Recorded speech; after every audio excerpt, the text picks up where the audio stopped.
ಮಹಾಗಣಪತಿ ಅನುಗ್ರಹದಿಂದ ಕೊಡುವಂಥ ದೇವರ ಸಾನ್ನಿಧ್ಯ ಇರ್ತಕ್ಕಂಥ ಗಿಡ ಪಡ್ಕೊಂಡು ಹೋದ ಮೇಲೆ ಮುಖ್ಯವಾಗಿ ನಿಮ್ಮದು ಬೇಡಿಕೆ ಇತ್ತು, ಮದುವೆ ಆಗಬೇಕು ಅಂತ. ಒಂದು ಒಳ್ಳೆಯ ಸಂಬಂಧ ಕೊಡಿ ಬಂದು ಮದುವೆ ಆಗಿದೆ. ಈಗ ಗಂಡ ಹೆಂಡತಿ ಇಬ್ಬರು ಕೂಡ ಜೊತೆಯಾಗಿ ಬಂದು ಇಲ್ಲಿ ತುಪ್ಪ ದೀಪವನ್ನು ಹಚ್ಚುತ್ತಾ ಇದ್ದೀರಿ.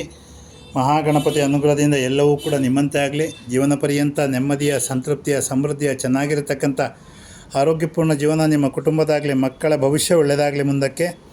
ಹಾಗೆ ಎಲ್ಲ ರೀತಿಯಿಂದಲೂ ಕೂಡ ಬರಬೇಕಾದ್ದು ಬಂದು ಕೊಡಬೇಕಾದ್ದಕ್ಕೆ ವ್ಯವಸ್ಥೆಯಾಗಿ ಸಂಪೂರ್ಣವಾಗಿ ಜೀವನದಲ್ಲಿ ಗೆಲ್ಲುವುದಕ್ಕೆ ಅವಕಾಶ ಆಗಲಿ ಅಂತ ತುಂಬ ಸಮಯದಿಂದ ಎಲ್ಲೆಲ್ಲಿಯೂ ಆಗದೆ ಇಲ್ಲಿಗೆ ಬಂದರೆ ಆಗ್ತದೆ ಅಂತ ಹೇಳಿ ತಾವು ಯಾವುದೋ ವಿಜಯ್ ವಿಖ್ಯಾತ್ ಅವ್ರದ್ದು ವೀಡಿಯೋ ನೋಡಿದಲ್ಲ, ವಿಜಯ್ ವಿಖ್ಯಾತ್ ಅವ್ರದ್ದು ವೀಡಿಯೋ ನೋಡಿ ನಿಮಗೆ ಈ ವಿಚಾರಗಳು ಗೊತ್ತಾಯಿತು.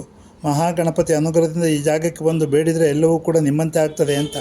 ಅದರಂತೆ ತಾವಿಲ್ಲಿಗೆ ಬಂದು ತುಪ್ಪ ದೀಪವನ್ನು ಹಚ್ಚುವಂಥ ಒಂದು ವಿಚಾರ ಆಗಿದೆ.